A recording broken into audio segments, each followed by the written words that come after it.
Welcome to The Explainer.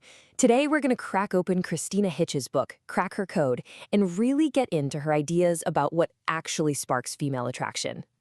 The book kicks off by asking a question that so many people have wondered about, and it's this very question that really sets the stage for her whole argument, which is, hey, maybe a lot of men have been thinking about attraction all wrong. All right, so here's how we're going to break this down. First, we'll look at the book's big idea. Then, we'll get into these two competing forces she talks about. After that, we'll cover her attraction formula, some common mistakes to avoid, and wrap up with how to actually use this stuff. Okay, first up, let's get right to the core concept of the book. So, according to Hitch, the number one mistake guys make is trying to, logically convince a woman to be attracted to them. They'll list out all their good qualities. I'm caring, I'm smart, I'm responsible, as if it's a job interview. But she argues that's a total dead end. It just doesn't work that way. And this quote right here, it pretty much sums up her entire philosophy. The point she's making is that attraction isn't a choice you make with a pros and cons list. It's this deep, gut-level emotional response that happens way down in the subconscious. So if it's all subconscious, what's going on down there? Well, the author paints this picture of a constant tug-of-war happening inside a woman's mind, a battle between two completely different and sometimes clashing sets of desires. On one side of the rope, you've got what she calls Ice Age instincts. Think about it. Thousands and thousands of years of evolution where survival literally depended on picking a strong partner who could protect you and provide for you. But then, pulling on the other side, you've got Hollywood conditioning. This is way more recent, just a few hundred years, of stories, movies, and fairy tales that tell us to dream of Prince Charming and that big, sweeping romance.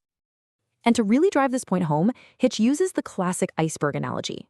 She says that a staggering 90% of what actually fuels attraction is happening beneath the surface, completely in the subconscious. And this is where it all clicks into place, right? So many guys focus on that little 10% that's sticking out of the water. Things like, do we have the same hobbies? Do I have a good job? Am I her type? But the book's whole point is that the real engine of attraction is in that giant hidden 90%. That part that's all about those ancient, primal Ice Age instincts for strength and security. Okay, so you've got this inner conflict between our caveman brains and our love for rom-coms. What are you supposed to do about it? Well, this is where she introduces her solution, the female attraction formula. And this formula is pretty clever because it's designed to speak to both sides. First, you've got the man. That's all about showing strength and leadership, hitting those Ice Age buttons. Next up is the romance. This is where you bring in the emotion and feeling that speaks to the Hollywood dream. Then, and this is a big one, the challenge. The idea is you can't be too easy.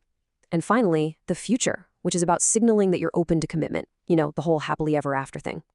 All right, so if that's the formula for what to do, let's look at what the book says are the biggest mistakes guys make, the things that just kill attraction. And we're coming right back around to the biggest mistake of all. She really hammers this point home.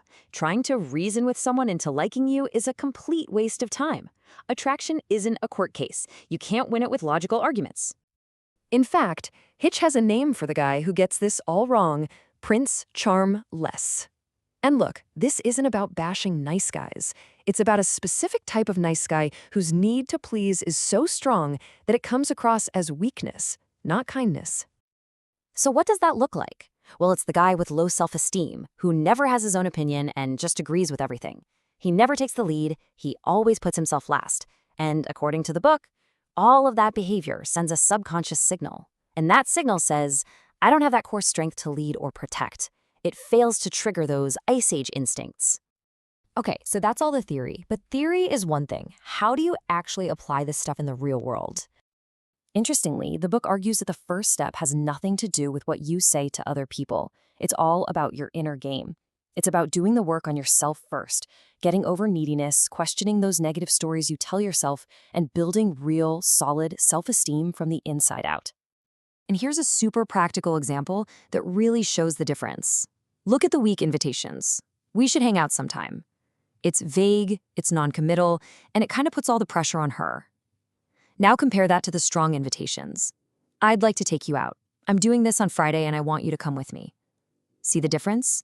It shows confidence, it shows leadership, and it's a clear plan. That right there is tapping directly into that subconscious need for a leader.